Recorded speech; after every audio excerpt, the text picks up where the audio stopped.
ચૌદે રાજલોકના સર્વ જીવો આત્મતુલ્ય છે, મારા સમાન જ છે. જે મને ગમે છે એ સૌને ગમે છે. જે મને પસંદ નથી તે કોઈને પસંદ નથી. આ એક મહત્વનું દ્રષ્ટિબિંદુ છે. અને બીજું મહત્વનું દ્રષ્ટિબિંદુ છે, મારો આત્મા પરમાત્મા તુલ્ય છે. આ બે દ્રષ્ટિબિંદુને ધારણ કર્યા વિના ધર્મ પુરુષાર્થ કે મોક્ષ પુરુષાર્થ બેમાંથી એક પણ પુરુષાર્થ શરૂ થઈ શકતો જ નથી. જીવના વિચારમાં, અધ્યવસાયમાં, જ્ઞાનમાં અને ધ્યાનમાં એવી તો અચિંત્ય શક્તિઓ રહેલી છે કે જે શક્તિના પ્રભાવ દ્વારા સ્વર્ગ અને અપવર્ગના સુખો હસ્તગત થઈ શકે છે. તો સર્વજીવ આત્મતુલ્ય છે અને આપણો આત્મા પરમાત્મતુલ્ય છે. એ બે મહત્વના દ્રષ્ટિબિંદુઓને જીવનમાં અપનાવવા. સહજમલના કારણે સ્વના નાના નાના કુંડાળામાં એ ધ્યાન શક્તિ વપરાઈ રહી છે. એને સર્વના વિશાળ ક્ષેત્રમાં વાળવા માટે આજ્ઞા વિચય આદિ અને પિંડસ્થ પદસ્થ આદિ ધ્યાનો શાસ્ત્રમાં વિહિત થયેલા છે. એ ધ્યાનોનો આશ્રય લઈને સર્વ જીવોના હિતચિંતન રૂપ ધર્મ શક્તિને પ્રગટાવી શકાય છે. નિશ્ચયનયે સહજમલ વગેરે સર્વ પરભાવોથી નિવૃત્ત હોવાથી નિવૃત્તિસ્થોપી કહી શકાય. સહજમલ અને તથા ભવ્યત્વ આપણે જોયું તેમ અનાદિકાળથી છે. સહજમલ ઇઝ નેચરલ, તથા ભવ્યત્વ ઇઝ કલ્ચરલ, નિગોદ ઇઝ નેચરલ, સિદ્ધત્વ ઇઝ કલ્ચરલ. પોટેન્શિયલ સિદ્ધત્વ પણ પ્રગટ કરવા માટે ઇન્ટેન્સ કલ્ચર માંગે છે. નમો એનાથી સહજમલ દબાય છે અને ભવ્યત્વ ભાવને નમાય છે. નિશ્ચયથી ભવ્યત્વ એ સર્વ ભવ્ય જીવોને એક સરખું જ છે. બસ આ વિચાર સામાયિક અર્થાત સમતાને લાવે છે. વ્યવહારથી સહજમલનું પોતાને બંધન છે. એ વિચાર નમસ્કારને લાવે છે. નમસ્કાર સામાયિક ભાવને ખેંચી લાવે છે. તેનું કારણ તે સહજમલને દબાવી ભવ્યત્વ ભાવને આગળ કરે છે. તેથી આત્માનો જે સમત્વ મૂળ ભાવ છે ને એ પુષ્ટ થાય છે. સંગની પંચેન્દ્રિય પર્યાપ્ત જીવને અનંત પુણ્ય રાશિથી મળેલ મનનું અંતિમ ફળ નમન છે. નમન એટલે નમસ્કાર. નમો અરિહંતાણમ. Deep within each heart is light. પરમનો પ્રકાશ છે અને સહજમલ આ પ્રકાશના પ્રાગટ્યને રોકે છે. એટલે જ તે ત્રિભુવનના સર્વ જીવોનો હિતશત્રુ છે. શ્રી તીર્થંકર પરમાત્મા સર્વ જીવોના આ એકમાત્ર શત્રુને હણી નાખવાના માર્ગને પ્રકાશે છે. તેથી નમસ્કાર મહામંત્રના પ્રથમ પદના સ્મરણથી સહજમલને આઘાત પહોંચે છે. નમો અરિહંતાણમ. આ પ્રથમ પદ જેમ સહજમલના ક્ષયનો અમોઘ ઉપાય છે, તેમ ભવ્યત્વ પરિપાકનો પણ સર્વશ્રેષ્ઠ ઉપાય છે. તથા ભવ્યત્વના પરિપાક અર્થે ઇન્ટેન્સ કલ્ચર જરૂરી છે. સહજમલનું દબાણ કેટલું છે અને ભવ્યત્વના પરિપાકની અગત્ય કેટલી છે એ ચતુઃ શરણ આદિની સાધના વડે જ સમજાય છે. જ્યારે આપણે અરિહંતો, સિદ્ધો, સાધુ અને સંકિત ધર્મના શરણે જઈએ છીએ એ પછી જ અહંકાર ભાવના વેર વિખેર અંશો ઓગળીને પ્રમાદ ભાવ ઉપર અંકુશ આવી જાય છે. ચતુઃ શરણ ગમન આદિ દ્વારા થતી શુદ્ધિથી સાધકનો નમસ્કાર ભાવ પુષ્ટ થાય છે. તેનો કૃતજ્ઞતા ભાવ વધે છે. તેનામાં પરોપકાર વૃત્તિ જાગે છે અને નિરાશા ભાવનો નાશ થાય છે. સમર્પિત ભાવ સહજ છે, સરળ છે, છતાં અહંભાવ આડે આવીને આવરણ રૂપ બની જાય છે. એમાં કારણ સહજ મલ છે અને જેના નાશનો પ્રયત્ન પણ સાધ્ય છે. પ્રયત્ન એટલે પરમ તત્વની સન્મુખતા અને સર્વ સમર્પણ ભાવ. આ સમર્પણ ભાવ કેળવવાની પાછળ શું રહસ્ય છે ને એ સહજમલ અને તથા ભવ્યત્વના વિચારથી સ્પષ્ટ થઈ જાય છે. આત્મનિરીક્ષણની શક્તિ વડે અનાદિ એવા સહજમલનું જોર સમજાય છે અને તેની સામે તથા ભવ્યત્વના પરિપાકના બળે અધ્યાત્મ જીવનના દિવ્ય તત્વોને સ્થાપી શકાય છે. આ કાર્ય ધારવા જેટલું અઘરું કે કષ્ટદાયક નથી જ. થોડા વખતના જ અભ્યાસથી તે સહેલું, મનોરંજક અને ફાયદાકારક બની જાય છે. આત્મનિરીક્ષણના અભ્યાસથી પોતાનામાં રહેલ હીનતા જ્યારે સમજાય છે ને ત્યારે તેને સ્થાને પ્રેમ, શ્રદ્ધા, પવિત્રતા, પ્રશાંતતા, વિશાળતા આદિ ગુણોનું સ્થાપન કરવાની પછી વૃત્તિ જાગે છે. દુર્ગુણોનો નિષેધ કરીને સદ્ગુણોને ગ્રહણ કરવા માટે આપણું મન જો તૈયાર થાય, બસ એ જ તો તથા ભવ્યત્વનો પરિપાક છે. સામાન્ય માનવની દ્રષ્ટિ ભેદભાવ વગરની હોતી નથી. એ પૂર્વગ્રહથી દૂષિત હોય છે. મહારા તાહરામાં અટવાયેલો હોય છે. જો આપણે પણ પૂર્વગ્રહોથી દૂષિત હોઈએ અને મારા તારામાં અટવાયેલા હોઈએ તો માનવું કે આપણે સામાન્ય માનવ છીએ, ભેદભાવની દ્રષ્ટિવાળા છીએ અને આમાંથી ઉપર ચડવાનું છે. સહજ મલને આધીન જીવ હંમેશા બીજાના દોષ અને પોતાના ગુણ જુએ છે, જ્યારે તથા ભવ્યત્વનો પરિપાક પોતાના દોષ અને બીજાના ગુણોને જુએ છે.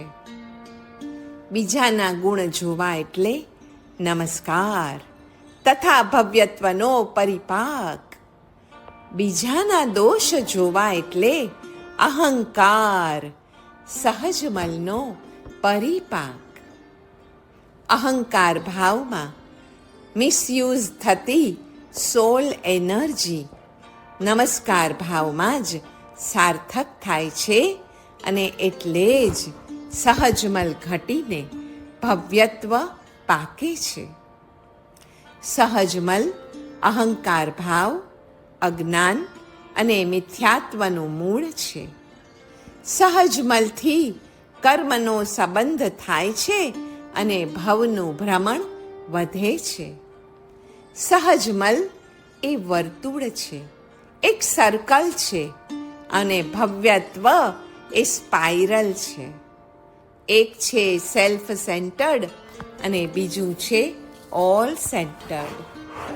ધર્મ દ્વારા સાધક જ્યારે પોતાની માટે એક્સટર્નલ સ્પેસ અને ઇન્ફિનિટ ટાઈમનું સુખ મેળવવા ઈચ્છે છે ને, ત્યારે સહજમલના જોરે તે તીવ્રપણે આર્ત અને રૌદ્ર ધ્યાનમાં ફસાઈ જાય છે. સહજમલને કારણે આર્ત રૌદ્ર ધ્યાન સહજ છે, જ્યારે ધર્મ ધ્યાન અને શુક્લ ધ્યાન માટે પ્રયત્ન કરવો પડે છે. આર્ત ધ્યાન અને રૌદ્ર ધ્યાનના પાયામાં પોતાનો જ સહજ એવો સહજ મલ છે, જ્યારે ધર્મ ધ્યાન અને શુક્લ ધ્યાનના પાયામાં સર્વ અર્થાત ભવ્યત્વ છે. નમો અરિહંતાણમ. શ્રી નમસ્કાર મહામંત્રના જાપથી અનાદિ એવા કર્મ સાથેનો સંબંધ પણ તૂટી શકે છે. નવકાર વિનાનું મન અનાદિ સહજમલને કારણે સ્વવિષયક મમતા ભાવથી ભરેલું છે. એટલે આર્ત અને રૌદ્ર ધ્યાન રૂપી અશુભ ધ્યાન કર્યા જ કરે છે. તેમાંથી આપણા મનને છોડાવવા માટે સર્વજીવ વિષયક સમતા ભાવને પેદા કરવો જોઈએ, તથા સમતા ભાવને પેદા કરવા માટે નમ્રતા ભાવ કેળવવો જ જોઈએ. એટલે જ નમો નમો નમો એવા ભાવ સાથે શ્રી નમસ્કાર મહામંત્રનું સતત રટણ કર્તવ્ય છે. નમસ્કાર મહામંત્રને સકલ આગમોમાં એટલે જ પ્રથમ સ્થાન અપાયું છે. ચુલિકા સહિતનો નવકાર મહાશ્રુત સ્કંદ કહેવાયો છે. નવકારને પ્રથમ સ્થાન એટલા માટે પણ અપાયું છે કે તેમાં ભવ્યત્વનો પરિપાક કરવા માટે ત્રણેય સ્થાનો ગૂંથી લેવામાં આવ્યા છે. શ્રી નમસ્કાર મહામંત્ર વડે અનાદિ કર્મના સંબંધમાં આવવાની યોગ્યતા રૂપ સહજમલ ઘટાડવાને માટે જરૂરી એવી બધી જ સામગ્રીનું સેવન એકસાથે જ થઈ જાય છે. સહજમલનો હાસ કેમ કરવાનો અને તથા ભવ્યત્વનો વિકાસ કેમ કરવાનો? નમો મંત્ર વડે સહજમલનો હાસ થાય અને તથા ભવ્યત્વનો વિકાસ થાય. 2 અક્ષરનો માત્ર આ નમો એ પણ મહામંત્ર છે.